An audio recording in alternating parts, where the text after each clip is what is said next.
በማየውን ተስፋ ስኖር አላሳዝንህም? ስለምወድ ብቻ የግድ የኔ ካልሆንክ ብዬ ከማንም ሰው ጋር መጣላት አልፈልግም። ደክሞኛል። እየወደ እርጉዝ እንደሆነች ተረጋግጧል። ግን ስቲል ነው የኔ እንደሆነ እያመንኩኝ አይደለምም አላምንምም። ግን እውነቱን ለማረጋገጥ ግዴታ ልጁ መወለድ አለበት። አስቡት፣ ግዴታ 3 ወር ምናምን መታገስ አለብኝ ያ ልጅ እስኪወለድ። ሀይሚና ብሩኬ ዛሬ ሌላ ኢሾ ይዘውን ለመጥተዋል። የትናንቱን የደረሱበትን እርጉዝ የተባለችዋስ ልጅ እንዴት ሆነች? ሀይሚስ እንዴት ሆነች? የብሩክስ ንዴት፣ የሙፍታስ ውሸትነት ምን ላይ ደረሰ የሚለውን በደንብ ይፋ ሳያደርጉን ዛሬ ሌላ አጀንዳ፣ ሌላ ኢሾን ይዘው የመጡት። በዛሬ በለቀቁት ቪዲዮ ላይ ሀይሚ ብሩክን እፈልግሃለሁ ላግኝህ ብላ ስጠራው፣ ብሩክ ደግሞ ካሜራ ይዞ የመግቢያ ኢንትሮ ቪዲዮ ሰርቶ ሁላችንም እንዳየነው ወደ ሀይሚ ጋር ሄደ ማለት ነው። ሀይሚ ናት እዛ ጋ የጠራችው። ሀይሚ ናት ቪዲዮ መቅረጽ ካለባትም ካሜራ መደቀን ካለባትም ሀይሚ ነበረች ካሜራ ደቅና ኢንትሮ የመግቢያ ኢንትሮ ሰርታ የምጠብቀው። ነገር ግን እዚ ጋ ብሩክ ና ላግኝ ብላ ስጠራው ካሜራ መደቀን የመግቢያ ቪዲዮ መስራትን ለምን አስፈለገ?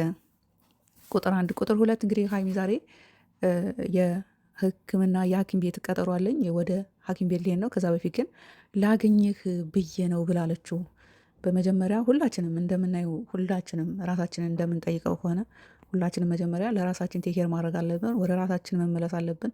ራሳችንን መሆን አለብን። ሁሉም ነገር የሚሆነው እኛ ሰላም ጤና ስንሆን ነውና ሀይሚ ይዘጋሟታል። ሀይሚ ይዘጋ የህክምና ቀጠሮ አላት። ወደ ሆስፒታል ልትሄድ ነው። ከመሄዷ በፊት ግን ከብሩክ ጋር ሌላ ግብ ውስጥ መፍጠር አለባት። እሱንም አደረገችው። ብሩክን ጠራችው፣ መጣ። ወደ ህክምና ሄዳ የደረሰችበትን ያለችበትን ሁኔታ ቼክ ከማድረጓ በፊት ግን ከብሩክ ጋር እየየ ነው መባባል የቀጠሉት። ቪዲዮውን እንቀጥል፣ እንስማው። ቤት ቀጠሮ ነበረኝ። በዛው ነው አንተን ላገኝ የፈለግኩትኝ። እንካ ሀይሚ አትሲም። በቃ እንቀለበትን አልፈልግም። በእናትሽ የምትሰሚኝ ከሆነ አልፈልግም። በቃ አትጨቃጨቀኝ በእናትሽ። ለምን አትሰሚኝም? እንካ ቅመሚ ከፈለክ ጣለው። ለሀይሚ ዛሬ የእህትነት ምክሬን ሼር አድርግላታለሁ። እናንተም የተሰማችሁን ሀሳባችሁን ሼር ማድረግ ትችላላችሁ። ተከተሉኝ።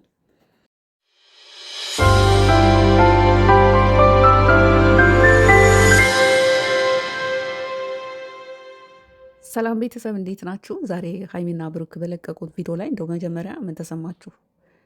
የእውነት ቢሆን ሀይሚ በመጀመሪያ ለራስሽ ቴክ ኬር ማድረግ አለብሽ፣ ራስሽን መጠበቅ አለብሽ፣ ራስሽን መሆን አለብሽ። የእውነት ቢሆን ይሄ የሚሰሩት ስራ እንዴ አንድ ብሩክ ብቻ ነው እንዲ ወንድ ያለው? በቃ በኢትዮጵያ ምድር አንድ ሰው እሱ ብቻ ረግሽው። ብሩክን እኮ አንቺ ነሽ ሰው ያረግሽው። እኛ እኮ ብሩክን የምናውቀው በአንቺ ነው። በዚህ ልክ ግን ይህን ያህል ለአንድ እንደው ለብሩክ ይህን ያህል ማንባት፣ ይህን ያህል ማልቀስ፣ ይህን ያህል ማዘን እናት አባሽን እንዴት ነው? ትናንትና ከትናንት ወዲያም እኔ እኮ እዚህ ማንም የለኝ ብለሻል። ማንም የለኝ ብላለች። እና እንዴት ነው እናት አባት እንዴት ነው በፍቅረኛ የሚቀየረው? አባት እንዴት ነው በፍቅረኛ የሚቀየረው? እናት ዓለምን ብትዞሩ መተኪያ የሌላት እናት እንዴት ነው በፍቅረኛ የምቀይሯት? ማንም የለኝም እኮ አለሽ ሀይሚ። በጣም ከፍቶኛል፣ በጣም ደብሮኛል፣ በጣም ከዚህ በላይ መጎዳት የለብኝም ደክሞኛል ላሉ ሁለቱ። ምን ሰርታችሁን የደከማችሁ እናንተ? እኮ ቪዲዮ መስራት ነው ቀርጻላችሁ ዘጋ። ከዛ በኋላ ኤዲት የሚያደርገው ሌላ ነው። ሌላ ምንም አሰሩም እኮ ሀይሚ። ዛሬ በጣም እንትን አለሽኝ የኔ እናት። በዚህ ልክ አክቱን ለማምጣት እንባውን ለማምጣት እኮ የደም እንባ ነው የምታነቢው። ለምን? ራስሽን ጠብቂ መጀመሪያ፣ ራስሽን ሆኔ መጀመሪያ። እውነት እንኳን ቢሆን ልጅ ጸጋ ነው፣ ልጅ ሀብት ነው። የእሱ እንኳን ቢሆን በቃ ሀብት ይገባል። ምንም ብሩክ ቢያደርገውም የእሱ ቢሆንም በዚህ ልክ ግን ማንባት የለብሽም። የንጹህ እህትነት ምክሬ ነው። ያን ያለ ወንድ ይህን ያህል አንድ ወንድ ነው ያለው። ሀይሚን እኮ የሚወድ እንዲ ሺህ ወንዶች ይወዱሻል እኮ። ስራሽ ነው፣ ጨዋነሽ፣ ስርዓትሽ፣ ራስን መሆንሽ፣ በራስሽ መተማመንሽ። በ19 ዓመቷ ራሷን ችላ ቤት ተከራይታ የምትኖር አንቺን እኮ ነው ያየሁት። የግል ላይፍሽን አናቅም፣ ምን አይነት ላይፍ እንዳሳለፍሽ አናቅም። የሚጠይቅ ሰው እንደሌለ አውቃለሁኝ። አዲስ አበባ ገብተሽ ማንም ሰው ዞር ብሎ እንዳላየሽ አውቃለሁኝ። ወንድሞች እህቶች ምናምን አሉ። በጠቅላላ የካሜራ ሰዎች ናቸው። ምንም አይነት ነገር ቢሆን ፕራይቬት ላይፍ የላቸውም። ሀይሚን ሄደው የሚጠይቋት ሰዎች ቢኖሩ ካሜራ ይቀርጻሉ። ምክንያቱም እሷ ተወዳጅ ስለሆነች ገቢ ማግኘት ስለሚፈልጉ የትም ቢሆን እየታየሽ ልትሉ ትችላላችሁ። ብሩክና ሀይሚ እጅ ለእጅ ተያይዛችሁ ነው እዚያ የደረሳችሁት። ብሩክ አንቺ ለብሩክ፣ ብሩክ ለአንቺ። ግን እዛ ጋ እንዴት ነው አንድ ወንድ በዚህ ምድር ላይ ያለ እናትና አባሽን እዛ ጋ ትተሽ እንዴት ነው በዚህ ልክ ማንባትሽ? ለማንኛውም ዛሬ ሀይሚ የወሰነችውን ውሳኔ እንግዲህ ሁላችንም እንዳየ ነው።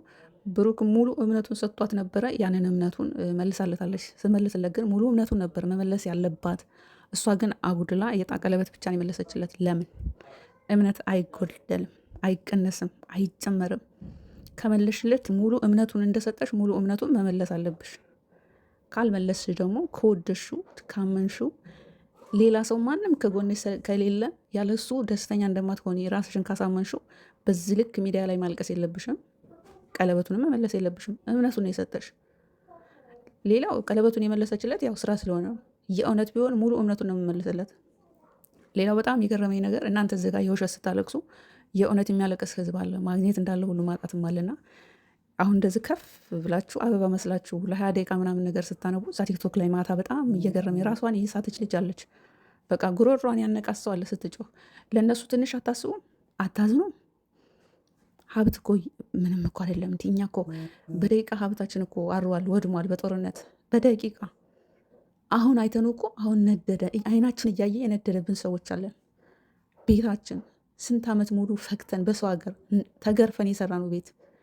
በዚህ ልክ ግን ሀይሚና ብሩኬ ሰውን ለማሳመን ያልሆነው ሆነ ለማለት እዛ ጋር ማታ አሁን ቲክቶክ ላይ ያበደችዋ ልጅ አላያችኋትም? በማርያም አላያችኋትም? ብሩክ አላየህም? እንደዚህ እንደጻ ልጅ እኔ ምን ማድረግ አለብኝ እያልክ ድምፅን ቀይረህ ሙድ ስትይዝብን ማለት የታመመው ድምፅህ ነው ወይስ ውስጥህ? በጣም ደክሞናል አሉ። ምን ሰርታችሁን የደከማችሁ? እኛ እኮ ፎቅ ታህት እየሰራን ነው የእናንተ የምናያችሁ። ስንት ቤተሰብ የተቸገሩ ወላጅ አልባ የሆኑ ምን እንረዳለን? እና የውሸት እንባ ስታነቡ እናንተ እዚጋ ደግሞ የእውነት እንባ የሚያነባ ህዝብ አለ። በቃ ለህዝባችሁም እስኪ ሁኑ። ማግኘት እንዳለ ሁሉ ማጣትም አለ። ለማግኘት ብቻ ከፍ ስትሉ በጣም ከፋኝ። ዛሬ ማርያምን ከፋኝ። ቲክቶክ ላይ ብድ በቃ ግማሹ ይስቃል ምናምን ኮመንት ላይ። እኔ ግን አሳዘነችኝ። ከውስጧ ስለምትወዳቸው ነው፣ ከውስጧ ስለያዘቻቸው ነው። ለማንኛውም ይህ የሚሰሩ ስራ ነው። ሀይሚ ለራስሽ ለጤንነትሽ ቴኬር ፕሊዝ። ለማልቀስ ለማሳመን ሰውን ብለሽ እንደዚህ ስታነቢ በሽተኛ እንዳትሆኚ። እኔ እውነት ነው የምናገር፣ እንደ ሌሎቹ አላስቃብጥም። የኔ እህት በጣም ነው የምወድሽ። እህቴን ነው የምመስልኝ። ማርያምን ሀይሜን ሳያት ልክ እህቴን ያገኘኋት ነው የሚመስለኝና እሷን የምትመስል እህት ታፍታኛለች። ዛሬ በጣም ነው የገረመኝ። ማለት የትናንት የተለቀቀው ቪዲዮ ቀጣይ መጨረሻቸውን ያሳዩናል ስንል ሌላ ኢሾ ይዘው መጥተው ሆስፒታል ከመሄዷ በፊት ሆስፒታል ልኬ ነው ዛሬ ብሩክን የጠራችው። እሱም ከመሄዱ እዛ ሄዳ ለራሷ ቼክ ከመደረግ ስለ ጤንነቷ ከማወቋ በፊት ግን ብሩክን አግኝታ ከብሩክ ጋር ተላቅሳ ቀለበቱን መልሳለት ሌላ ራሷን አሳምማ ወደ ሆስፒታል መሄድ አለባት። ይሄ የማይሆን ነገር ነው። እንደው ኢቭን ለማስተማር እንኳን ቢሆን በጣም የሚጎዳ ነገር ነው። ሰውን የሚጎዳው እዚጋ ሰው እየጎዳችሁ ነው። እዚጋ ሰው እየጎዳችሁ ነው። ልገማችሁ በጣም የሚወዳችሁ ሰው አለ። በጣም በቃ ልክ ከስጋና ምንድን በቃ የተጣበቁ ሰዎች አሉ ከእናንተ በጣም ከልባቸው የሚወዷችሁ። የሚሰሩት ስራ ነው፣ የሚያምን የለም። እንደዚህም እውነትን የሚናገር ሰው ማንና አክሴፕት የሚያደርግ የለም። በነገራችን ላይ በቃ የውሸት የሚሰክሱትን ነው የሚያምኑትና ማታ ቲክቶክ ላይ የሰማዋትን ልጅ እኔ አይቼ የእውነት ዛሬ መሰከስ አልፈለግኩም፣ አልቻልኩም። ልሰክስ ነበረ ግን አልቻልኩም። ሀይሚ ብሩክ ፕሌስ እንደዚህ አሁን ዛሬ አባሳችሁት። የባስ ቀለበቱን አውልቃ ሰጣችሁ። ጭራሽ ይበዱ ነው የምትሏቸው። ይበዱላችሁ። እዘጋ እኮ ሌላ እኮ አረቦች ይጮሁባቸዋል። እዘጋ ደግሞ በእናንተ ፍቅር ይበዱ።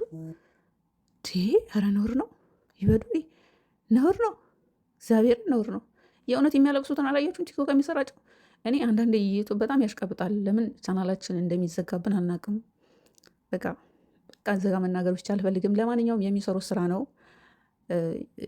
ለሀይሚ ምከሯት። በጣም የምታውቋት የምትግባቧት ምከሯት። ምከሯት ሳይሆን ንገሯት። ማለት እንደዚህ ስታለቅስ የእውነት አክቱን ለማምጣት እንዳትታመሚ። ማግኘቱ እንዳለ ሁሉ ማጣትም አለ። ብሩክ ደግሞ ልክ ድምፁን ቀይሮ ሞድ ያዘብን። በቃ ከ6 ወር በፊት ከአዲስ አበባ ቡታጀራ እንደመጣ ከረጋገጠ፣ ከ6 ወር ከአዩ ጋር እንደተገናኘ ተረጋገጠ። መጨረሻ ላይ እሷ የ6 ወር ነፍሰ ጡር መሆኗን ትናንትና በተለቀቁ ቪዲዮ ላይ ቼክ ተደረገ። ከዛ ቼክ ሲደረግ በቃ ልጅ አለው ውስጥ ምናምን ብሎ ሰከሰ። ብሩክ በጥርጣሬ ውስጥ ነው ያለው። ከልጅቷ ጋር የሆነ ነገር አድርጓል ማለት ነው። እና ይህ ልጅ ከ3 ወር በኋላ እስከሚወለድ ድረስ መጨረሻውን ማየት አለብን አለ። እስከ 3 ወር ድረስ የማዳም ቅመም መቃጠል አለባት። እውነቱን ተናገሩ። የምር መቃጠል አለባት። እናንተ ተለያይታችሁ ማየት የማይፈልጉ በጣም ብዙ ሰዎች አሉ። ስራ የሚሰሩ ስንላቸው ራሱ በፍጹም ያልገባቸው ሰዎች አሉ። አይገባቸውም። እኔ ለምን እንደው አላውቅም። እና ብሩክ ሲያወራ እንደ ጻሌ ድምፁ ቀየረብን። ሙድ ያዘብን። ሙድ ያስክብን ልበል ወይስ ያዘብን? ሙድ ያዘብን ማለት ታምም ያለው ደብሮኛል፣ ከፍቶኛል ሲል ድምፅህ ነው እንዲህ የደበረህ? የታመመው ድምፅህ ነው።